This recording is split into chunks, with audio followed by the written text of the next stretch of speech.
Bien-aimés du Seigneur Jésus-Christ à travers le monde et particulièrement au Congo, bonjour. Le Seigneur Jésus-Christ dont je suis serviteur m'a confié un message sur la foi. Mais avant d'écouter ce message, comme d'habitude, je vous invite à faire avec moi une courte prière. Dieu Tout-Puissant, notre Père Céleste, nous bénissons ton grand nom de nous avoir accordé cette opportunité de venir au-devant de toi pour écouter ce message qui vient de ta part, le message sur la foi, pour que nos âmes soient sauvées. Nous avons besoin de manger de ce pain, le pain de la grâce en Jésus-Christ, notre Seigneur Sauveur. Amen. Je disais donc que le Seigneur m'a confié le message sur la foi. Notre foi en Dieu, comment doit-elle être?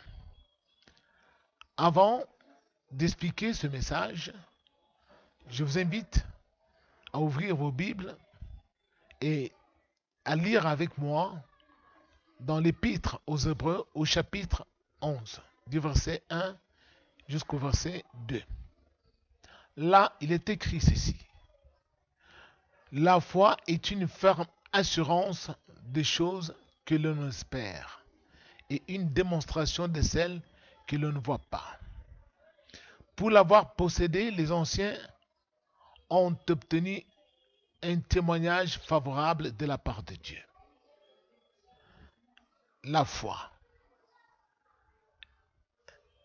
est, et non pas la foi était, ou la foi sera, mais la foi est.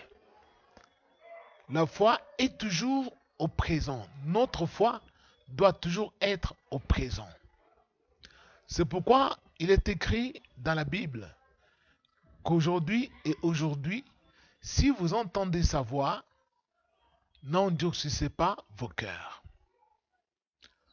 Eu égard à cela, nous allons comprendre parfaitement pourquoi le Seigneur Jésus-Christ, alors qu'un jour il s'adressait aux Juifs, il leur dit, « Je suis le pain vivant qui est descendu du ciel.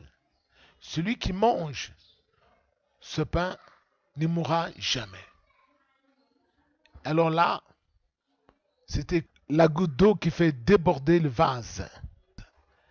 Les Juifs s'étaient fâchés et lui ont dit, « Pour qui tu te prends être? Nos pères sont morts. Les prophètes sont aussi morts. Et notre père Abraham est mort. Et toi, tu te prends pour qui? » C'est alors que le Seigneur leur rétorqua, « Avant que votre père Abraham fût, moi, je suis. » Et là, c'est encore une provocation de trop. Ils se sont rabattus sur les pierres pour le lapider et le Seigneur s'est éclipsé pour échapper. Dans ce contexte, nous nous rappelons que les mêmes paroles que le Seigneur Jésus-Christ avait prononcées, qu'avant, Abraham, votre père, soit né, moi, je suis. Moïse, plusieurs siècles bien avant, le prophète Moïse, serviteur de l'Éternel, est arrivé sur cette terre. Alors qu'il était berger, il faisait paître les brebis de son beau-père Jéthro dans le désert, à côté du mont Sinaï. Et il vit dans un buisson ardent un feu. Et dans ce buisson, il a entendu la voix du Seigneur. Dieu lui parlant, lui disant, « Moïse, je suis le Dieu Tout-Puissant. Je te suis apparu pour t'envoyer en Égypte. » Et Moïse, s'étonnant et disant à ce Dieu-là, « Mais si j'arrive en Égypte et que les Israélites me posent la question, ce Dieu-là, comment s'appelle-t-il? Que leur dirai-je? » Le Seigneur répondit à Moïse, « Tu leur diras, celui qui s'appelle Je suis m'a envoyé. Dieu, pour la première fois, avait défini son nom comme s'appelant Je suis. Et il avait décrit son nom auprès de qui? Auprès de Moïse. Pour qu'il enseigne aux enfants d'Israël qu'il s'appelle Je suis. Et ici, nous voyons aussi le Seigneur Jésus venant dans ce monde. Lui aussi, il se proclame comme s'appelant Je suis. Alors, on comprend parfaitement bien pourquoi le Seigneur avait dit le Père et moi, nous sommes un. Et cela ne plaisait jamais aux Juifs. Et c'est pour cela ils sont parvenus même à les tuer. Parce qu'ils ont dit, toi qui es un homme, tu te fais l'égal de Dieu. Mais est-ce que le Seigneur, en le disant, ne savait-il pas ce qu'il disait? Parce que le Seigneur Jésus-Christ, non seulement il a dit cela, avant qu'Abraham, votre père, fût, moi je suis, mais le Seigneur, tout au long de ses enseignements, il a martelé. Il a tenu ses discours toujours au présent. Par exemple, parlant du bon berger, le Seigneur dira, je suis le bon berger. Et le bon berger donne sa vie pour ses brebis. Parlant de la porte pour entrer dans la maison de Dieu, le Seigneur dira, je suis la porte. Par moi entre les brebis. Tout celui qui entre par moi et sera sauvé. Et s'agissant aussi du cep, le Seigneur dira, je suis le cep, et vous mes disciples, vous êtes les sarments. Tout sarment qui demeure attaché au cep portera des fruits.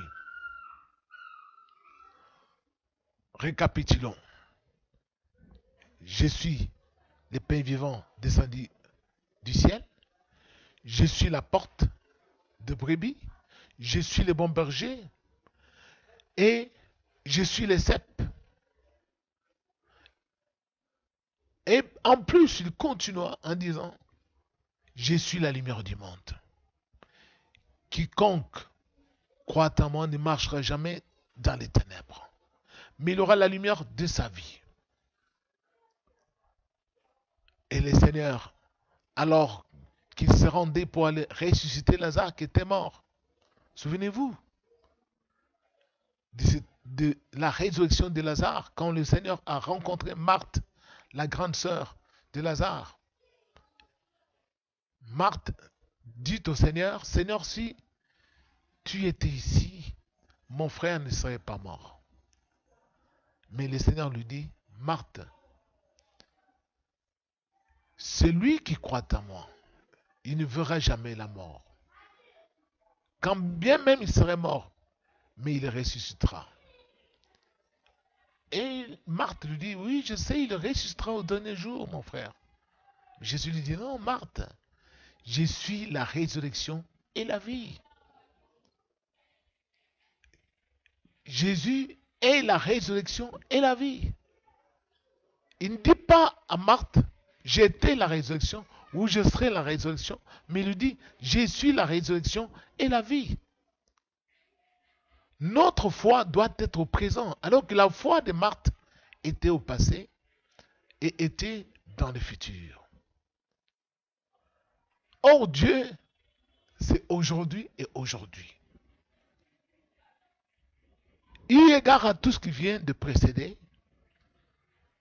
le Seigneur envoie ce message pourquoi? Pour nous enseigner à nous qui sommes arrivés en cette fin de siècle. Nous, des gens de cette fin de siècle, nous n'avons plus la foi à la manière des héros qui nous ont précédés sur cette terre, comme de Moïse, comme David. Souvenez-vous du jeune David, s'avançant sur le terrain de combat pour affronter Goliath, qui était un géant inimaginable terrifiant. À la vue de ces géants, toute l'armée des Israélites prenait la poudre d'escampette. Tout le monde fuyait, y compris le roi Saül. Mais ce jeune avança, ou s'avança sur les terrains de combat, et il lança un défi à Goliath en lui disant, aujourd'hui, toute la terre va connaître qu'Israël a un Dieu. Je vais te tuer, je vais te couper la tête. Il n'a pas dit, je te couperai la tête. Demain, quand je grandirai, je ferai ceci. Mais il a dit, aujourd'hui, tu me dis que je suis un jeune. Mais moi, je dis que je viens au nom de l'Éternel. Et aujourd'hui, le monde entier va connaître qu'Israël a un Dieu. Je vous invite, vous aussi, à tenir le même discours comme le jeune David. Qu'aujourd'hui, toute ma famille va connaître que moi, tel, j'ai un Dieu. Je veux qu'aujourd'hui, tout mon quartier connaisse que moi, tel, j'ai un Dieu. Je veux qu'aujourd'hui, tous mes amis sachent que moi, tel, j'ai un Dieu. Aujourd'hui, Dieu est mon Dieu et il va m'accorder ce que moi, je lui ai demandé. Quand nous avons une telle foi au présent, rien ne peut nous résister. Rien ne peut nous résister parce que Dieu est vivant. Le Seigneur est vivant. Et non pas Dieu était vivant. Et non pas Dieu sera vivant. Mais Dieu est vivant. Souvenez-vous du Seigneur. Lorsqu'il a envoyé ses disciples pour aller prêcher l'évangile dans le monde entier, il leur a dit, allez, faites de toutes les nations mes disciples. Mais je suis avec vous tous les jours jusqu'à la fin du monde. Il n'a pas dit, je serai avec vous, mais je suis avec vous tous les jours jusqu'à la fin du monde. Le Seigneur est le seul qui soit venu sur cette terre. Il a dit aux hommes, je suis le chemin, je suis la vérité et je suis la vie. Et non pas j'étais le chemin, ou j'étais la vérité, ou j'étais la vie, mais je suis et je suis. Si Dieu dit je suis, nous aussi nous pouvons dire nous sommes. Dieu est avec nous, nous sommes vainqueurs, nous sommes triomphants. Parce que Dieu est avec nous. Aujourd'hui, cette maladie qui ronge mon corps va quitter mon corps, ou doit quitter mon corps. Parce qu'aujourd'hui, moi, je suis enfant de Dieu. Aujourd'hui, moi, je crois en Dieu. Aujourd'hui, tous ceux qui se moquent de moi, mes ennemis, vont contempler la gloire de Dieu dans ma vie. Aujourd'hui, Dieu va agir dans ma vie. Et c'est ça la foi triomphante. La foi qui a été capable d'ébranler les montagnes. La foi qui a sauvé le peuple d'Israël et les a fait traverser la mer. Pourquoi? Parce que Moïse leur avait dit, aujourd'hui, Pharaon ainsi que toute sa cavalerie que vous voyez, vous ne les verrez plus jamais. Aujourd'hui, c'est ça la foi en Jésus-Christ que le Seigneur nous a donné. Bien-aimé du Seigneur, vous comprenez pourquoi le Seigneur Jésus a dit, si quelqu'un me sert, qu'il me suive, car là où je suis, là aussi sera mon serviteur. Suivre Jésus, s'obéir à ses commandements. Et vous comprenez cette foi au présent, c'est celle qui a été dans Gédéon, c'est celle qui a été dans Jephthé, dans Samson, c'est celle qui a été dans Josué.